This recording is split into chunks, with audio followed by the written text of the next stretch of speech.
இப்போ இது ரெடி. நீங்கள் யாரும் தப்பாக நினைக்கலன்னா நான் ஒரு காரியம் சொல்லவா? இந்த சட்டி இருக்கு இல்லையா, இதில் கொஞ்சமாக சாதம் போட்டு பிசைஞ்சு சாப்பிட்டா சூப்பராக இருக்கும். பண்பான உள்ளங்களுக்கு எனது பணிவான வணக்கங்கள். இன்றைக்கி நம்ம பார்க்க போகிறது தீயல். ஃபஸ்ட்டு இதுக்கு மெயின் வந்து தேங்காய் கொஞ்சம் முத்தின தேங்காவாக எடுத்துக்கோங்க. ஏன்னா தீயலுக்கு கொஞ்சம் முத்தின தேங்காய் தான் நல்லாயிருக்கும். இளம் தேங்காவாக இருந்தால் நல்லா இருக்காது. தீயல் வறுக்கும் போதே அதிலிருந்து எண்ணெய் ஊஸ் அவுட் ஆகி வெளியே வரணும், அந்த அளவுக்கு இருக்கணும். தேங்காய் திருகிட்டு நான் மிக்சியில் ஒரு அடி அடித்து வச்சுருக்கேன். தண்ணிலாம் சேர்க்கக்கூடாது, ஏன்னா ஈவனாக அது வறுக்கிறதுக்காக அது ஈஸியாக இருக்கும். அப்படி மிக்சியில் ஒரு அடி அடித்து எடுத்து வச்சா அது ஒரு கப் எடுத்து வச்சுருக்கேன். கேரளாவில் தீயல் வந்து பெரிய ஃபேமஸ்ஸு. இங்கே கேரளாவை சுற்றி உள்ள தமிழ்நாடு பீப்புளுக்கெலாம் தெரியும். அங்கே இன்டீரியர் தமிழ்நாட்டுக்கு போனீங்கன்னா தீயல்னால் தெரியாது. அதனால் அங்கே உள்ள என் ஃப்ரெண்ட்ஸுக்காக இந்த தீயல் செஞ்சு காமிக்கலான்னு நினைக்கிறேன். இதுக்கு தேவையான இன்க்ரீடியன்ஸ் என்னென்னு பார்ப்போமா? ஃபஸ்ட்டு வறுக்கிறதுக்குள்ள இன்க்ரீடியன்ஸ் மட்டும் நான் சொல்லிடுறேன். மல்லிப்பொடி, மிளகாய் பொடி, தேங்காய், இந்த 3 தான் வறுக்கணும். நீங்கள் முழு மல்லியோ வத்தலோ வேணும்னா மிளகாய் வத்தலும் முழு மல்லியும் தேவைக்கு சேர்த்துட்டு இந்த தேங்காவையும் போட்டு அதில் வறுத்துக்கலாம். அப்புறம் புளி எடுத்து வச்சுருக்கேன். இன்றைக்கி உள்ளி தீயல் செய்யலான்னு நினச்சிருக்கேன். உள்ளின்னா சின்ன வெங்காயத்துக்கு பேர் தான் மலையாளத்தில் உள்ளின்னு சொல்லுவாங்க. சின்ன வெங்காயம் 1 கப்பு நல்லா க்ளீன் பண்ணி நீல வாக்கில் வெட்டி வச்சுருக்கேன். 2 பச்சை மிளகாய் எடுத்து வச்சுருக்கேன். ஆஸ் யூஷுவல் கடுகு, கருவேப்பிலை, காஞ்ச மிளகா, அது வந்து தாளிக்கிறதுக்கு. இது ரொம்ப ரொம்ப ஈஸி. ஆனால் வறுக்கிறது வந்து நல்ல ப்ரௌன் கலரில் வறுக்கணும். இந்த வறுக்கிறது தான் இதனோட ஸ்பெஷாலிட்டியே. நான் வறுத்துக்கிட்டே பேசுகிறேன். இப்போது ஃபஸ்ட்டு அடுப்பு பற்ற வைப்போமா? இப்போது இந்த தேங்காய் இதில் போட்டுருவோம். இந்த தீயலுங்கிறது வந்து தீயலுக்கு பேஸ் வந்து இதுதான். நான் இப்போ வறுத்து காமிக்கிறேன் இல்லையா, வறுத்து அரைச்சி உங்கள்கிட்ட காமிக்கிறேன். அதுதான் தீயலுக்குள்ள பேஸ். இப்போ நம்ம சாம்பாரில் வந்து கத்திரிக்காய் சாம்பார், வெண்டைக்காய் சாம்பார்னு சொல்கிறோம் இல்லையா, எல்லாமே ஒன்று தான். வெண்டைக்காய் போட்டால் வெண்டைக்காய் சாம்பார், கத்திரிக்காய் போட்டால் கத்திரிக்காய் சாம்பார். அதே மாதிரி தான் தீயலில் வந்து உள்ளி போட்டால் உள்ளி தீயல், வெண்டைக்காய் போட்டால் வெண்டைக்காய் தீயல், முருங்கைக்காய் போட்டால் முருங்கைக்காய் தீயல், பாவக்காய் போட்டால் பாவக்காய் தீயல்.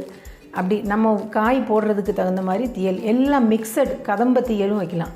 எல்லா காயும் முருங்கைக்காய், அவரைக்காய், கத்திரிக்காய், இப்படி நாடன் காய், புடலங்காய், எல்லா காயும் போட்டும் தீயல் வைக்கலாம். இது வந்து நல்ல கோல்டன் ப்ரௌனுக்கும் கொஞ்சம் மேலே போகிற வரைக்கும் வறுக்கணும். அதாவது கருப்பாகக்கூடாது, அவ்வளோ தூரத்துக்கு பக்கத்தில் போயிடணும். இப்போது சைமல்டேனியஸாக இந்த அடுப்பு பற்ற வச்சுருவோம். ஏன்னா நான் இன்றைக்கி ட்ரெடிஷ்னலாக மண் சட்டியில் வைக்கலான்னு நினைக்கிறேன். மண் சட்டி சூடாக ரொம்ப நேரம் ஆகும். என்னோடய இந்த அடுப்பும் எரியாது, ரொம்ப லைட்டாக தான் எரியும். அதனால் இது சூடாகும்போது இது சரியாயிடும்.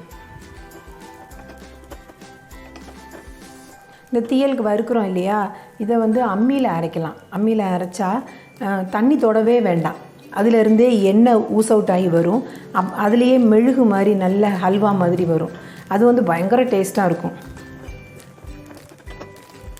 இதில் வந்து 2 கருவேப்பிலை கூட சேர்த்துக்குவோம். ஏன்னா கருவேப்பிலை போட்டால் பிள்ளைங்க எடுத்து மாற்றி வச்சுருவாங்க. இதில் நம்ம வறுத்து அரைச்சிட்டோன்னா மாற்றி வைக்க முடியாது. இப்போ உள்ளி தீயல் இல்லாமல் வேறு காய் போட்டு நீங்கள் தீயல் வைக்கிறதா இருந்தால் இதில் 2 சின்ன வெங்காயம் போட்டால் போதும். வேறு நிறைய இதை மாதிரி சின்ன வெங்காயம் வெட்டி போட வேண்டாம்.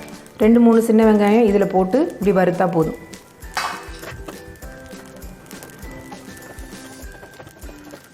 தேங்காய் திருகிட்டு அப்படியே நீங்கள் போட்டு வறுத்தீங்கன்னா அது அன்ஈவனாக இருக்கும்.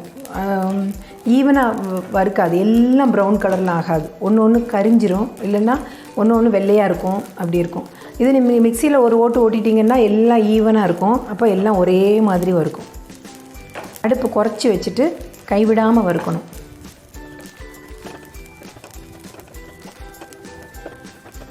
இப்போ இந்த பக்கம் இந்த சட்டி காஞ்சிட்டு தேங்காய் எண்ணெய் 2 ஸ்பூன் தேங்காய் எண்ணெய் ஊற்றிக்கிறேன்.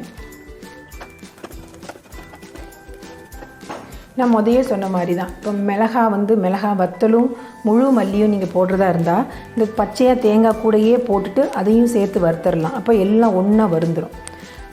இல்லை மிளகாய் பொடி மல்லி பொடி போடுறோன்னா இது ஆஃப் பண்ணிவிட்டு அந்த சூட்லேயே அது போட்டால் நல்ல ஃப்ரை ஆயிரும்.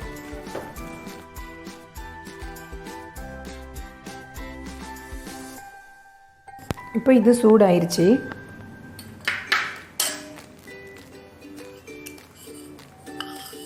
இதில் 1 ஸ்பூன் கடுகு போடுறேன்.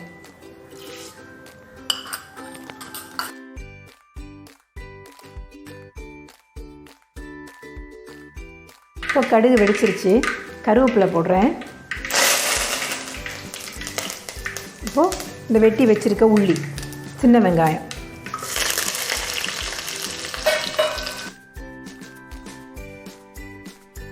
இது இப்போ வறுத்துட்டோம். நல்ல ப்ரௌன் கலரில் ஆயிடுச்சு பாருங்கள். இப்போது அடுப்பு ஆஃப் பண்ணிடணும். இந்த கலர் வர்ற வரைக்கும் வறுக்கணும். அதான் உள்ளியில் தீயலில் வந்து வறுக்கிறது தான் இருக்குது அதனோட ஸ்பெஷாலிட்டியே.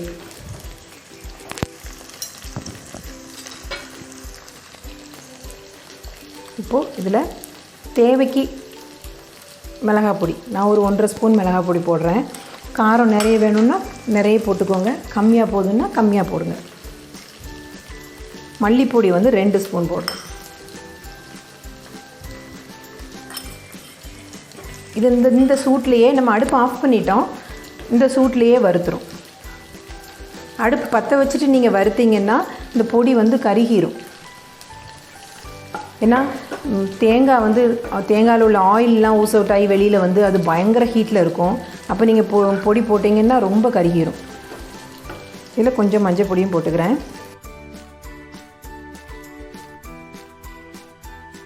இது இப்போ ஆச்சு.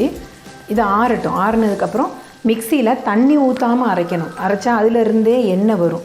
அதை நான் அரைக்கும்போது எப்படி அரைக்கிறதுன்னு காமிக்கிறேன்.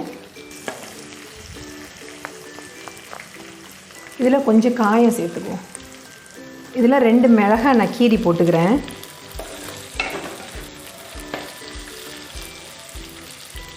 ஆக்சுவலி நான் உள்ளி தீயல் வைக்கணும்னு தான் பிளான் பண்ணேன்.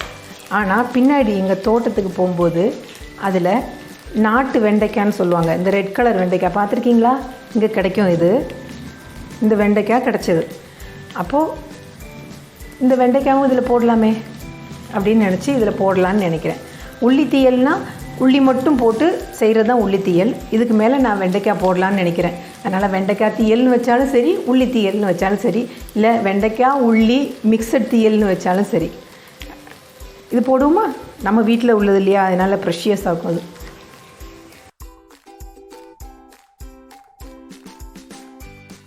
இந்த வெண்டைக்காவை எண்ணெயில் வதக்குனீங்கன்னா அந்த விழுவிழுப்பு இல்லாமல் போயிடும். இந்த வெண்டைக்காய் பார்க்குறதுக்கு ரெட் கலரில் இருக்கும். ஆனால் எண்ணெயில் போட்டு வதக்கினோடனே சாதா க்ரீன் கலர் வெண்டைக்காய் மாதிரி ஆயிடும். இன்க்ரீடியன்ஸில் நான் புளி சொன்னனா இல்லையான்னு எனக்கு ஞாபகம் இல்லை. இதுக்கு வந்து ஒரு எலுமிச்சம்பழம் அளவு புளி வேணும். புளி நான் தண்ணியில் ஊற வச்சு எடுத்து வச்சுருக்கேன். இது நல்லா வதக்கிட்டு அந்த தேங்காய் அரைச்சி இதில் சேர்த்துட்டு புளியும் சேர்த்து கொதிக்க வைப்போம். இப்போ பார்த்தீங்களா மேஜிக், என்னோடய ரெட் கலர் வெண்டைக்காய் பச்சை கலர் வெண்டைக்காய் ஆயிடுச்சு. இந்த வெண்டைக்காயில் உள்ள விழுவிழுப்பு வந்து நம்ம வதக்கினாலே போயிடும். அதையும் மீறி விழுவிழுப்பு இருந்தாலும் இந்த புளி தண்ணியில் அது வேகும்போது இன்னும் போயிடும். இப்போ இது நல்லா வதங்கிருச்சு. நான் புளி பிழிஞ்சு வச்சுருக்கேன், அதை இதில் ஊற்றுவோம்.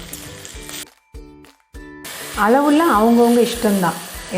புளி கம்மியாக பிடிக்கும்னா கம்மியாக ஊற்றுங்க, பயங்கர புளிப்பாக வேணும்னா புளிப்பாக ஊற்றுங்க, காரம் நிறைய வேணும்னா மிளகாய் பொடி கூட கொஞ்சம் போட்டுக்கோங்க. அது எல்லாமே உங்கள் சாய்ஸ் தான்.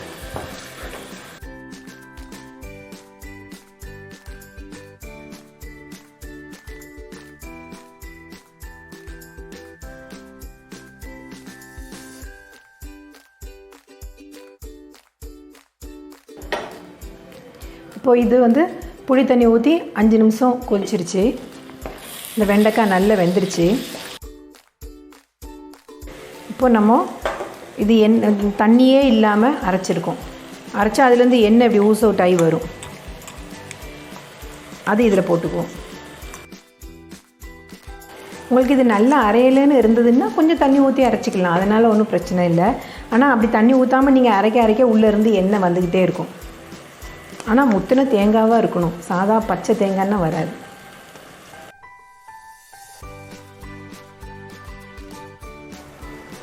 கொஞ்சம் கூட வேஸ்ட் பண்ணக்கூடாது. ஏன்னா அவ்வளோ கஷ்டப்பட்டு நம்ம வறுத்துருக்கோம் இல்லையா.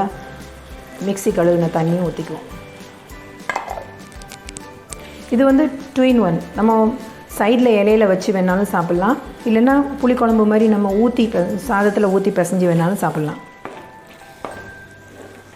அப்போ கட்டியாக வேணாலும் வச்சுக்கலாம், இல்லை ஊற்றி சாப்பிட்றதுன்னா கொஞ்சம் தண்ணியாக வேணாலும் வச்சுக்கலாம். இதில் இப்போ கொஞ்சம் உப்பு போடுவோம்.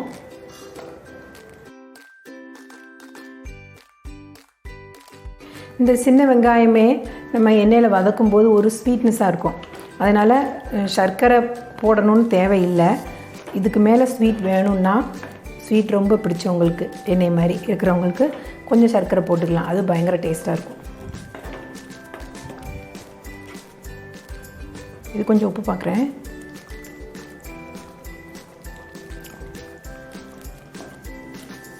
சூப்பர்.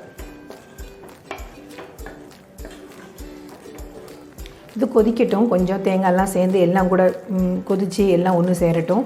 சேர்ந்ததுக்கப்புறம் லாஸ்ட்டில் ஆஃப் பண்ணும்போது 2 கருவேப்பிலை பச்சையாக பிச்சு போட்டுட்டு கொஞ்சம் இதுக்கு மேலே தேங்காய் எண்ணெய் ஊற்றிட்டு ஆஃப் பண்ணிடலாம். ஃபினிஷ்ட். இது இப்போது ஃபினிஷ் ரெடி ஆகிடுச்சு. லாஸ்ட்டில் பச்சையாக ஃப்ரெஷ் கருவேப்பிலை போட்டுட்டு இறக்கிடலாம். அடுப்பு ஆஃப் பண்ணிடுவோம். இந்த பச்சை கருவேப்பிலை போட்ட உடனே கொஞ்சம் நேரம் இது மூடிடுவோம்.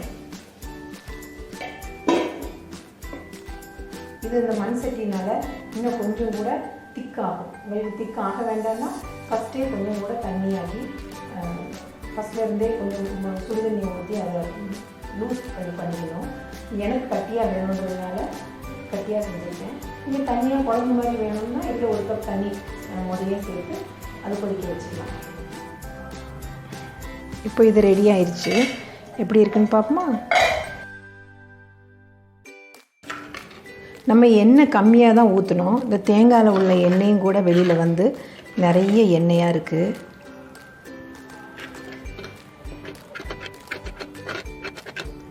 இப்போது இந்த தீயல் ரெடி ஆயிடுச்சு. இவ்வளோ நேரம் நீங்கள் பொறுமையாக வாட்ச் பண்ணதுக்கு ரொம்ப ரொம்ப ரொம்ப தேங்க்ஸ். பார்த்தா பத்தாது, நீங்கள் செஞ்சு பாருங்கள். செஞ்சு பார்த்துட்டு எப்படி இருக்குன்னு எனக்கு சொல்லுங்கள். இது வரைக்கும் நீங்கள் எனக்கு நிறைய சப்போர்ட் பண்ணுறீங்க. நான் அப்படி நினைக்கவே இல்லை, இவ்வளோ சப்போர்ட் கிடைக்கும்னு நான் நினைக்கவே இல்லை. நான் நினச்சதெல்லாம் விட அதிகமான சப்போர்ட் எனக்கு கிடச்சிருக்கு. நான் பயங்கர ஹாப்பியாக இருக்கேன். ஹாப்பியஸ்ட் விமன் இன் த வேர்ல்டுன்னு சொல்லுவாங்கள்ல, அந்த லெவலில் இருக்கேன். அதனால் இனியும் நீங்கள் எனக்கு சந்தோஷத்தை தருவீங்கன்னு எனக்கு நம்பிக்கை இருக்குது. தேங்க்யூ. பூஜா குட்டி வரியா? Hi Dad, I'm going to have some rice and kheer for you. Tata. நீ இல்லாமல் நான் எப்படி எடுப்பேன்? சரி எடுக்க. Wow, it's full of melon guys. வெண்டைக்காய் போடவா குட்டி? இதில் வெண்டைக்காய் போடவா குட்டி? Like, share and subscribe to Miss Chaos and Miss Chaos Lifestyle.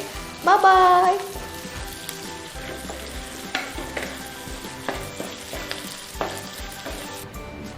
Mic போடலன்னா ஒண்ணுமே கேட்காது மேடம். மைக் போடாமல் இவ்வளோ சொல்லியிருக்கேன் நான்.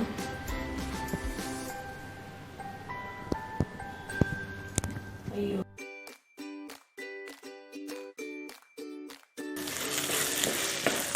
நான் இல்லை.